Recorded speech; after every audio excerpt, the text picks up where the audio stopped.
Cavé la tumba de mi hermana con estas mismas manos que ahora tiemblan mientras te cuento la historia más tenebrosa y perturbadora que jamás hayas escuchado en este canal. Me llamo Esperanza Morales, tengo 81 años y durante 43 años he vivido sabiendo que bajo las flores de mi patio trasero está enterrado el cuerpo de mi hermana menor, Isabel.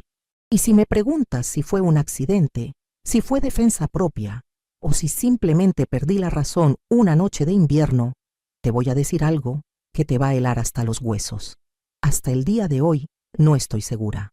Esta es mi confesión más oscura, el secreto que me ha carcomido durante décadas y que finalmente necesito sacar de mi pecho antes de que sea demasiado tarde.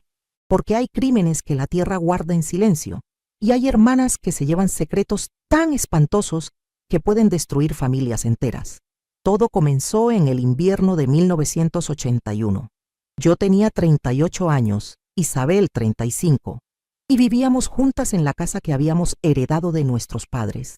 Éramos dos mujeres solteras, dos solteritas del pueblo que según los vecinos estaban condenadas a cuidarse mutuamente hasta la muerte.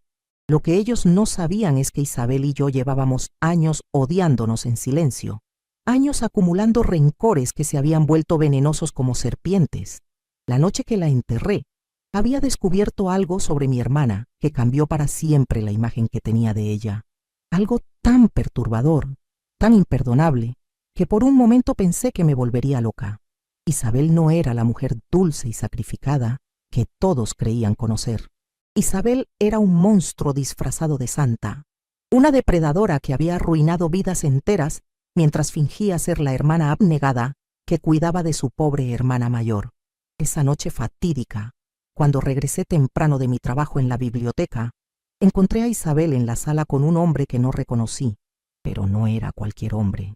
Era apenas un muchacho, probablemente de 16 o 17 años, pálido como un fantasma, temblando de miedo, con lágrimas corriendo por sus mejillas mientras mi hermana le susurraba cosas al oído. «¿Qué está pasando aquí?», grité desde la entrada, y ambos se sobresaltaron como si los hubiera sorprendido cometiendo el peor de los pecados. El muchacho se levantó de un salto y corrió hacia la puerta, pero no antes de que viera algo en sus ojos que me partió el corazón. Puro terror. Terror hacia mi hermana, hacia la mujer que yo había defendido y protegido durante toda mi vida. ¿Quién era ese niño?, le pregunté a Isabel cuando nos quedamos solas, pero ella solo me miró con esa sonrisa fría que había desarrollado con los años, esa sonrisa que nunca llegaba a sus ojos. «Solo un amigo», murmuró mientras se dirigía hacia su habitación. Un amigo que necesitaba consejos. Pero yo sabía que mentía. Conocía cada gesto de Isabel, cada inflexión de su voz, cada microexpresión que revelaba sus engaños. Había algo profundamente enfermo en lo que acababa de presenciar, algo que me hizo sentir náuseas solo de imaginarlo. Esa noche no pude dormir. Me quedé despierta escuchando los sonidos que venían de la habitación de Isabel. Voces susurrantes, sollozos ahogados, y después un silencio que me resultó aún más inquietante que los ruidos anteriores. A las 3 de la madrugada, escuché que la puerta principal se abría y se cerraba suavemente. Al día siguiente, los padres de Martín Herrera, un muchacho de 16 años del pueblo, vinieron a preguntar si lo habíamos visto. No había llegado a casa la noche anterior. Era un buen chico, dijeron. Nunca se había metido en problemas. Nunca había pasado la noche fuera sin avisar. Y fue entonces cuando las piezas empezaron a encajar en mi mente como un rompecabezas macabro. El muchacho de mi sala había sido Martín. Mi hermana había estado con él la noche que desapareció. Y algo terrible, algo imperdonable, había pasado en mi propia casa. Durante los siguientes días, mientras el pueblo entero buscaba a Martín, yo observé a Isabel como un halcón. La veía sonreír con los padres desesperados, ofrecerse a ayudar en la búsqueda, fingir preocupación y tristeza. Pero yo conocía la verdad que se escondía detrás de esa máscara de bondad. Una semana después, cuando los padres de Martín estaban destrozados y la policía había comenzado a sospechar de fuga voluntaria, encontré la prueba que confirmaría mis peores temores. En el sótano de nuestra casa, escondida detrás de unas cajas viejas, estaba la ropa de Martín, su camisa azul, sus pantalones, sus zapatos, todo manchado de algo que prefería no identificar. Esa noche confronté a Isabel con la evidencia, y lo que me confesó cambió para siempre todo lo que creía saber sobre el bien y el mal. ¿Crees que fue el primero?, me dijo Isabel esa noche cuando le mostré la ropa ensangrentada de Martín. Su voz era fría como el hielo, sin una pizca de remordimiento o culpa. ¿De verdad crees que ese niñito fue el primero, Esperanza? Sus palabras me golpearon como puñetazos. Me senté en la silla de la cocina, sintiendo que las piernas no me sostenían, mientras mi hermana me contaba la verdad más espantosa que jamás había escuchado. Llevo años haciéndolo, continuó con una calma que me aterrorizó.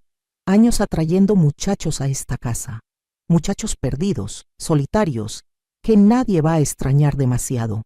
Los convenzo de que pueden confiar en mí, de que soy como una madre para ellos. Y cuando bajan la guardia, ¿los matas?, le pregunté, aunque ya conocía la respuesta. Los liberos, me corrigió, como si estuviera hablando de algo noble. Los libero de una vida de miseria, de soledad, de dolor. Soy como un ángel de la misericordia, Esperanza. Hago lo que Dios no tiene el valor de hacer. Me levanté de la silla temblando de horror y rabia.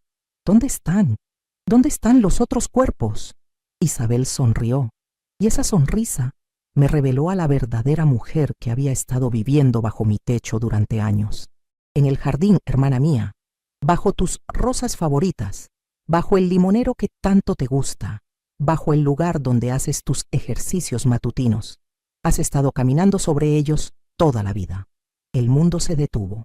Durante años, durante décadas, había estado viviendo en un cementerio. Había estado regando flores con el agua que filtraba a través de huesos humanos. Había estado respirando el aire de mi propio patio sin saber que estaba contaminado con la muerte. ¿Cuántos? Fue lo único que pude susurrar. 7, respondió con orgullo, como si fuera un logro. 7 almas perdidas que encontraron la paz gracias a mí, y Martín hubiera sido el 8º, pero tú llegaste demasiado temprano. ¿Está vivo? ¿Martín está vivo? Su silencio fue toda la respuesta que necesité. Corrí hacia el sótano como una loca, siguiendo el sonido de unos gemidos débiles que venían de detrás de la pared de ladrillo que Isabel había construido años atrás, diciéndome que era para almacenamiento extra. Con manos temblorosas, empecé a quitar los ladrillos uno por uno, y detrás encontré una habitación pequeña, húmeda, que olía a muerte y desesperación. Martín estaba ahí, encadenado a la pared, más muerto que vivo. Llevaba una semana sin comida suficiente, sin luz, sin esperanza. Sus ojos, cuando me vieron, fueron los de alguien que ya había perdido la fe en la humanidad. Por favor, murmuró con una voz que apenas era un susurro. Por favor, no me hagan más daño. Lo liberé inmediatamente. Lo llevé arriba. Le di agua y comida. Pero mientras cuidaba de él, una pregunta terrible comenzó a formarse en mi mente. ¿Qué iban a hacer ahora? Si llamaba a la policía, Isabel iría a la cárcel por el resto de su vida. Pero si no lo hacía, ¿cuántos muchachos más morirían? Fue entonces cuando Isabel apareció en la cocina con una sonrisa que me helará la sangre hasta el día que me muera. No puedes dejarlo ir, Esperanza, me dijo con esa calma enfermiza. Él sabe demasiado. Sabe lo que hay en el jardín. Si habla, ambas iremos a prisión. Porque tú también eres culpable ahora. Tú también eres cómplice. Yo no sabía nada, le grité. ¿Y quién te va a creer? Has estado viviendo aquí durante años. Has estado regando esas flores, cuidando ese jardín. La policía va a pensar que siempre lo supiste, que siempre fuiste parte de esto. Sus palabras eran como veneno en mis oídos, pero sabía que tenía razón. ¿Cómo iba a explicar que había estado viviendo sobre una fosa común sin saber nada? ¿Cómo iba a convencer a alguien de que mi propia hermana me había estado engañando durante décadas? Martín nos escuchaba desde su silla, con los ojos llenos de terror, dándose cuenta de que su salvación podía convertirse en su perdición. Tenemos que matarlo, dijo Isabel finalmente. Es la única manera de que ambas sigamos libres. No, le respondí con toda la firmeza que pude reunir. No voy a ser parte de esto. No voy a matar a un niño inocente por tus pecados. Isabel se acercó a mí lentamente, Y por primera vez en mi vida, vi maldad pura en los ojos de mi hermana. Entonces tendrás que elegir, Esperanza. O lo matamos juntas, o los mato a los dos, porque no pienso ir a la cárcel por ser misericordiosa con almas perdidas. Y ahí fue cuando supe que no tenía opción. Cuando supe que la mujer que había amado y protegido durante toda mi vida era un monstruo que tenía que ser detenido. Si esta historia ya te tiene el corazón acelerado, si ya sientes que tu mundo se está tambaleando, necesito que hagas algo por mí. Dale me gusta a este video tocando ese botón con forma de pulgar hacia arriba. Y si quieres seguir escuchando confesiones que van a cambiarte la vida, suscríbete a mi canal. Mira ese botón negro que dice suscribirse y tócalo. Es muy fácil, y te prometo que cada día tendrás historias que te van a llegar al alma. Hazlo ahora, porque lo que te voy a contar a continuación te va a chocar el corazón. Detente un momento. Si esta historia ya te ha movido por dentro, imagina lo que viene después. Suscríbete ahora. Es solo un instante, pero marca la diferencia entre quedarte afuera o seguir recibiendo verdades que pocas se atreven a contar. Hazlo ya y comenta. Ya estoy suscrita. Así sé que estás aquí, que quieres escuchar lo que muchas callaron por años, y que estás lista para lo que viene. Esa noche tomé la decisión más difícil de mi vida. Mientras Isabel dormía, convencida de que había ganado, de que yo me había rendido a su chantaje, ayudé a Martín a escapar por la ventana trasera de la cocina. Le di dinero. Le dije que corriera hacia la ciudad más cercana, que no regresara nunca, que cambiara su nombre si era necesario. ¿Y usted qué va a hacer?, me preguntó el muchacho con lágrimas en los ojos. Lo que debía hacer hace años, le respondí, detener a este monstruo. Cuando Isabel despertó a las 5 de la mañana y descubrió que Martín había escapado, su reacción fue más violenta de lo que jamás imaginé. No era solo rabia lo que vi en sus ojos, era locura pura, demencia desatada. Lo arruinaste todo, me gritó mientras me golpeaba con los puños cerrados. Años de perfección, años de trabajo cuidadoso, y lo arruinaste por ese niñito miserable. Pero lo que me dijo después me reveló una verdad aún más perturbadora. No importa. Sé dónde vive su familia. Sé dónde estudian sus hermanos menores. Si él habla, ellos van a pagar por su bocota. En ese momento supe que Martín seguía en peligro. Supe que Isabel era capaz de matar a una familia entera para proteger sus secretos. Y supe que yo era la única persona en el mundo que podía detenerla. No vas a tocar a esa familia, le dije, con una calma que no sabía que tenía. ¿Ah, no?, se burló. ¿Y quién me va a detener? ¿Tú? Eres una cobarde, Esperanza. Siempre has sido una cobarde. Por eso nunca te casaste. Por eso nunca tuviste hijos. Por eso tu vida ha sido tan vacía y patética. Sus palabras me dolieron más que los golpes, porque sabía que tenían algo de verdad. Toda mi vida había sido una espectadora, una mujer que dejaba que otros tomaran las decisiones importantes. Pero esa noche, algo cambió dentro de mí para siempre. Tienes razón, le dije mientras me dirigía hacia la cocina. Siempre he sido una cobarde, pero hay una diferencia entre ser cobarde y ser malvada. Y tú, Isabel, eres pura maldad.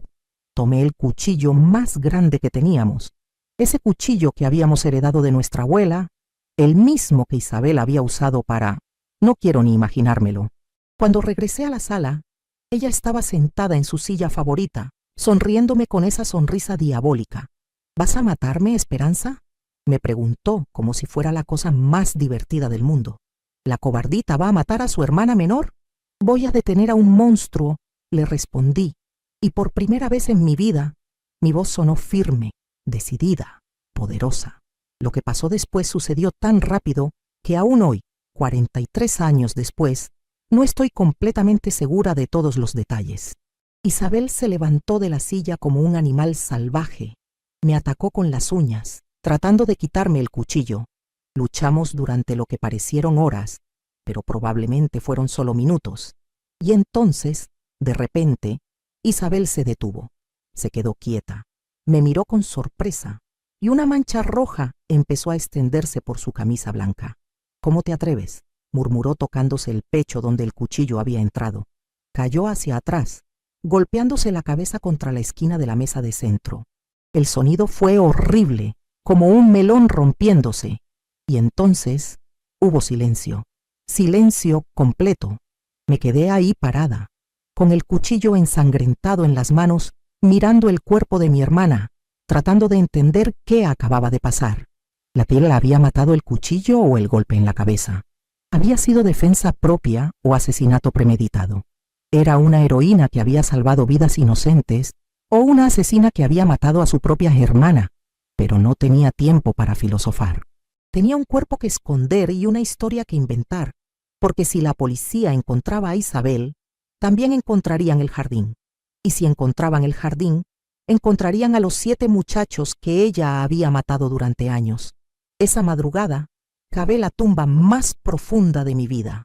Cavé hasta que mis manos sangraron, hasta que mi espalda se partió de dolor, hasta que el sol empezó a salir en el horizonte. Envolví el cuerpo de Isabel en las sábanas de su propia cama y lo bajé a esa tumba con una fuerza que no sabía que tenía. Mientras la enterraba, algo extraño pasó, algo que me persigue hasta el día de hoy. Isabel abrió los ojos. Por un segundo, solo un segundo, mi hermana muerta abrió los ojos y me miró con una expresión que no era de dolor ni de miedo. Era de satisfacción, como si hubiera conseguido lo que siempre había querido, convertirme en alguien como ella. Puede que haya sido una alucinación causada por el shock y el cansancio. Puede que haya sido mi conciencia culpable jugándome una mala pasada. O puede que Isabel, incluso en la muerte, haya encontrado una manera de seguir torturándome. Nunca lo sabré con certeza. Lo que hice después de enterrar a Isabel fue construir la mentira más perfecta de mi vida. Durante días ensayé mi historia. Mi hermana había decidido irse del pueblo para empezar una nueva vida en la capital. Se había cansado de ser la solterona del lugar. Había ahorrado dinero durante años y finalmente había reunido el valor para buscar su felicidad en otro lado. Era una historia creíble. Isabel siempre había hablado de viajar, de conocer mundo, de escapar de la rutina aplastante de nuestro pequeño pueblo. Los vecinos la creyeron sin cuestionarla. Incluso dijeron que les parecía muy bien, que era hora de que Isabel pensara en sí misma por una vez en la vida. Durante las primeras semanas recibí cartas que yo misma escribía y enviaba desde la ciudad vecina. Cartas donde Isabel contaba lo feliz que era, lo bien que le iba, lo mucho que había tardado en tomar esa decisión. Poco a poco, las cartas se fueron espaciando hasta que dejaron de llegar por completo. El pueblo se olvidó de Isabel Morales. La gente tiene memoria corta para aquellos que deciden buscar su destino en otro lugar. Pero yo no me olvidé. Cada noche, cuando cerraba los ojos, veía su rostro. Cada mañana, cuando regaba las flores del jardín, sentía su presencia bajo mis pies. Cada vez que alguien mencionaba su nombre, mi corazón se aceleraba como si fuera a explotar.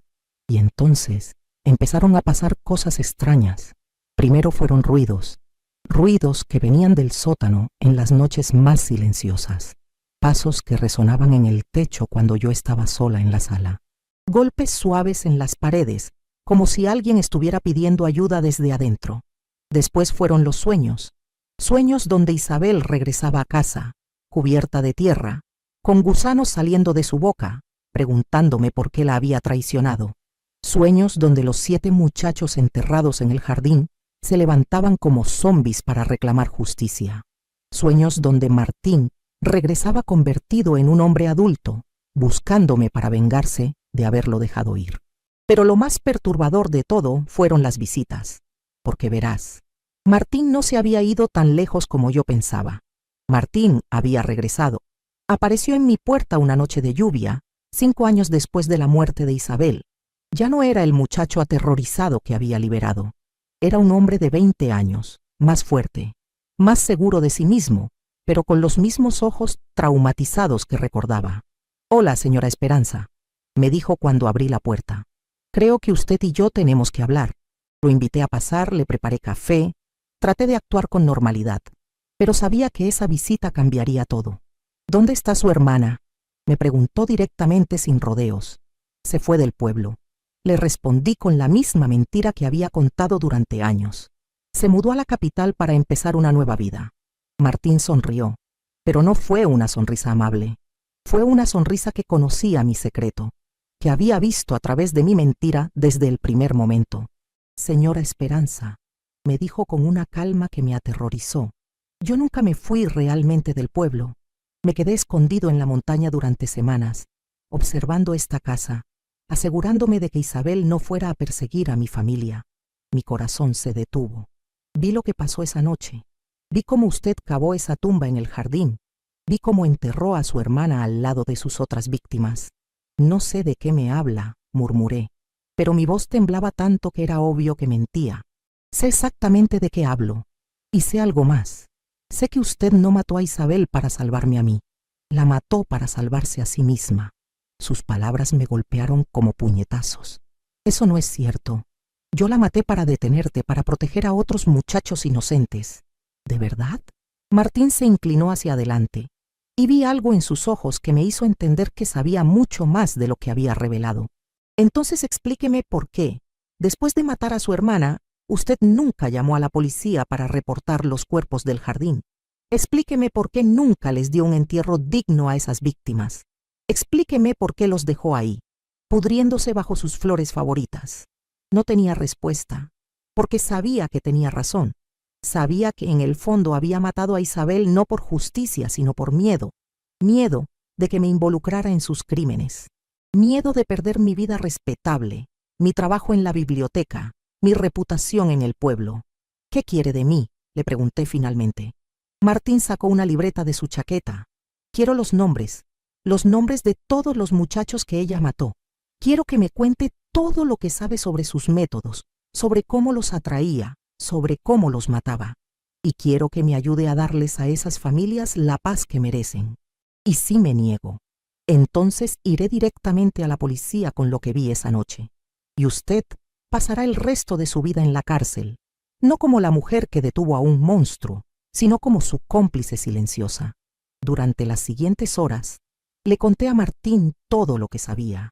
Los nombres que Isabel había mencionado en sus confesiones nocturnas cuando creía que yo estaba dormida, los métodos que usaba para atraer a los muchachos, los lugares donde probablemente estaban enterrados.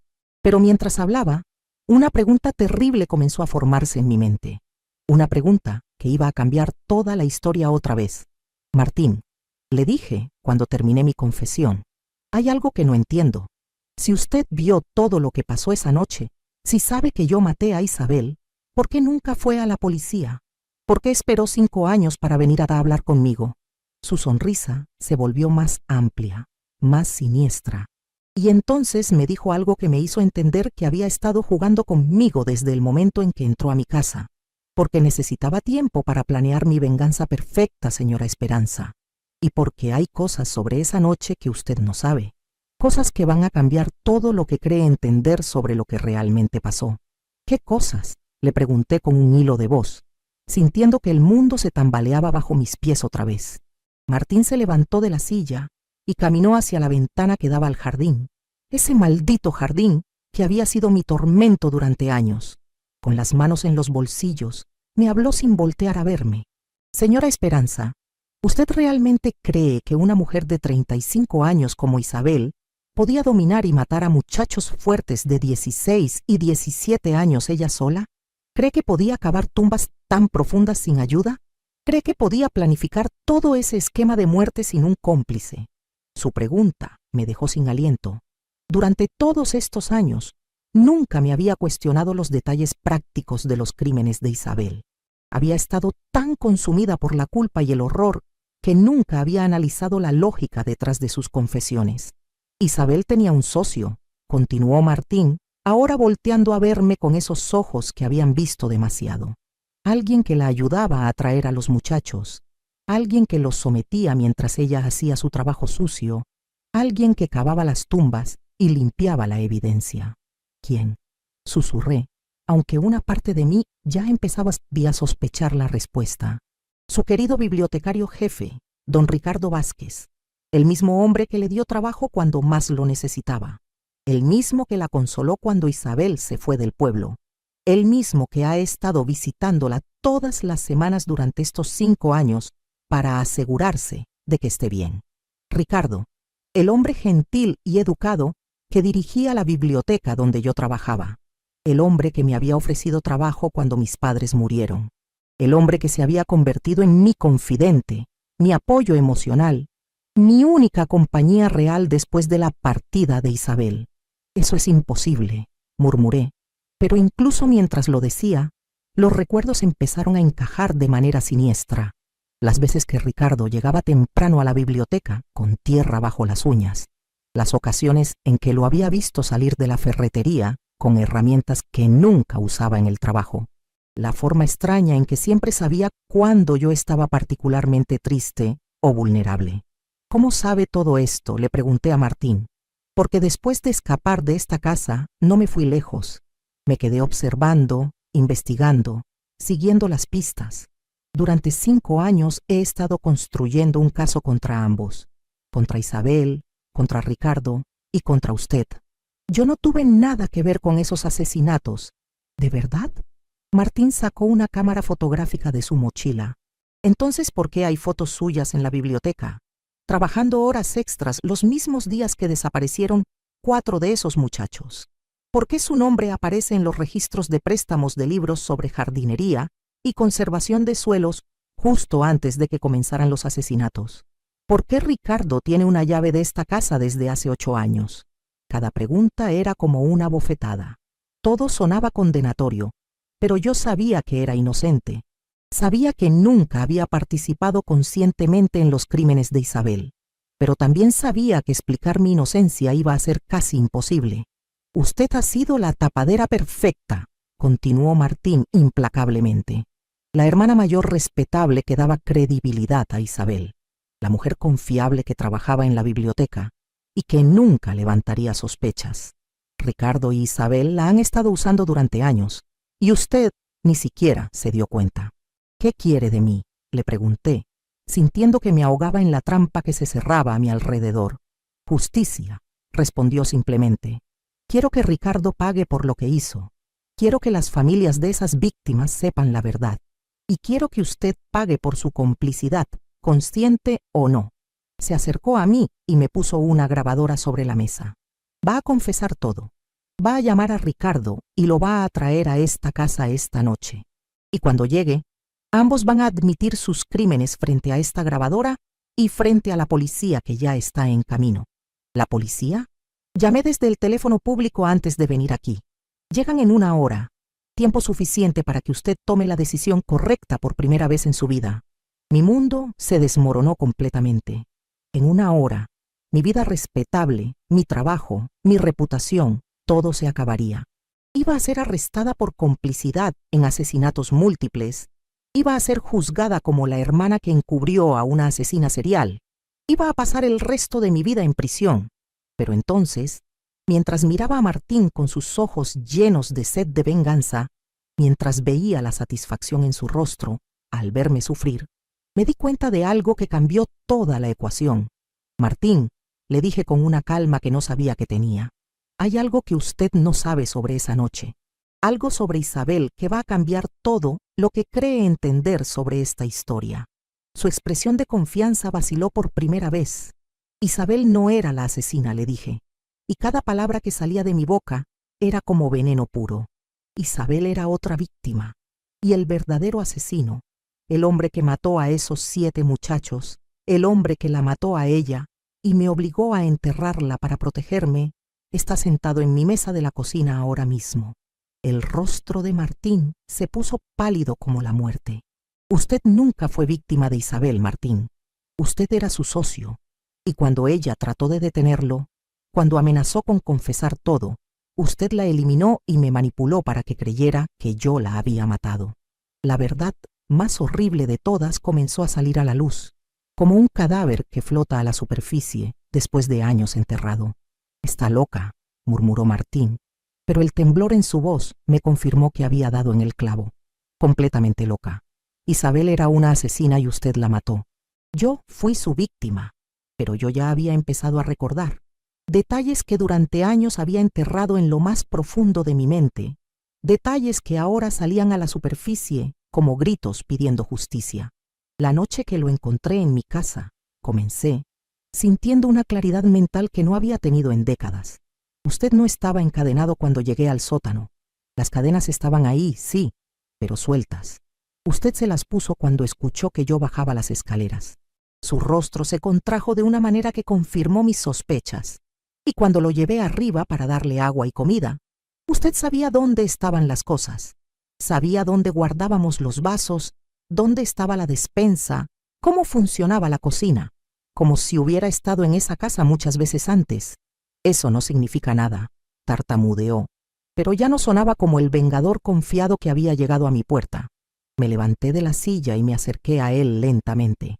Por primera vez en años me sentía poderosa, en control, capaz de ver la verdad con absoluta claridad. Usted e Isabel no eran víctima y verdugo, Martín, eran socios. Pero algo salió mal esa noche, ¿verdad? Isabel quiso detenerlo. Isabel amenazó con confesar todo. ¡Cállese!, gritó, y por primera vez vi al verdadero monstruo detrás de la máscara de víctima. Los recuerdos florecieron en mi mente como flores venenosas.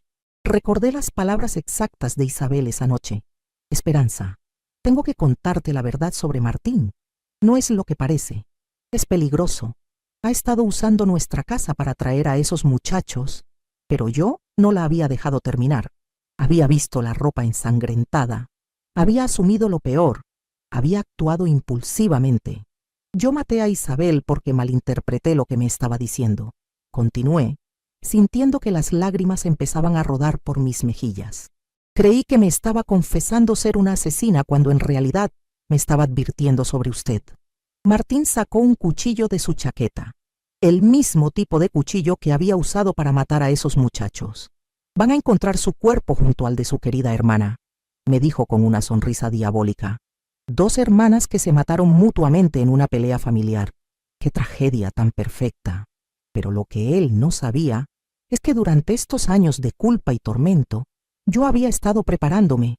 Había encontrado la pistola real de mi padre. Había aprendido a usarla. Había estado esperando el día en que la verdad saliera a la luz. El disparo resonó en la sala exactamente como había resonado 43 años atrás. Pero esta vez no hubo dudas. Esta vez yo sí apreté el gatillo. Esta vez yo sí maté a alguien. Martín cayó junto a la silla donde Isabel solía sentarse, con la misma expresión de sorpresa que había visto en los ojos de mi hermana tantos años atrás. Llamé a la policía yo misma. Les conté toda la verdad: los asesinatos de Martín, la muerte accidental de Isabel, los cuerpos enterrados en el jardín. Les expliqué cómo había vivido 43 años creyendo que era una asesina, cuando en realidad había sido manipulada por el verdadero monstruo. La investigación confirmó todo. Encontraron los 7 cuerpos en el jardín. Encontraron evidencia que conectaba a Martín con las desapariciones. Encontraron cartas donde Isabel expresaba su miedo hacia él y su intención de ir a la policía. Pero aquí viene la parte que va a dejarte sin aliento, mi querido oyente. Después de toda la investigación, después de toda la verdad revelada, yo nunca fui arrestada, nunca fui a juicio, nunca pagué por ninguno de mis crímenes. La muerte de Isabel fue declarada defensa propia basada en malentendido. La muerte de Martín fue defensa propia legítima, y mi silencio durante 43 años fue considerado trauma psicológico, no complicidad criminal. Salí libre. Completamente libre.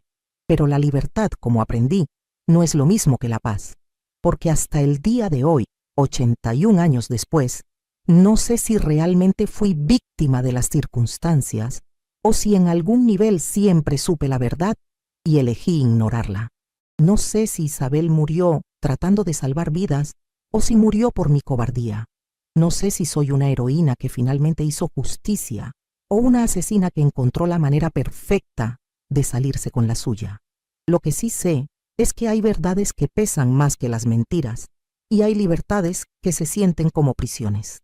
Y a veces, la peor condena no es la que te impone un juez, sino la que te impones a ti misma cada noche cuando cierras los ojos y ves los rostros de todos los que murieron a tu alrededor. Si esta historia te ha movido el alma, si has sentido esa confusión entre el bien y el mal que yo he vivido durante décadas, dame un me gusta tocando ese botón con forma de pulgar. Y si quieres seguir escuchando confesiones que te van a hacer cuestionar todo lo que creías saber sobre la justicia, suscríbete a mi canal tocando el botón negro que dice suscribirse. Comenta si has vivido algo parecido, si tienes alguna historia que quieras que contemos, si crees que yo tenía razón o si piensas que merecía un castigo peor. Todos los días estamos aquí, esperándote con relatos que te van a dejar sin aliento, confesiones que otras mujeres no se atreven a hacer. Porque al final, mi querido oyente, la diferencia entre víctima y verdugo a veces es tan delgada como el filo de un cuchillo, y solo tú puedes decidir de qué lado de esa línea estoy yo. La verdad es que ni siquiera yo lo sé con certeza.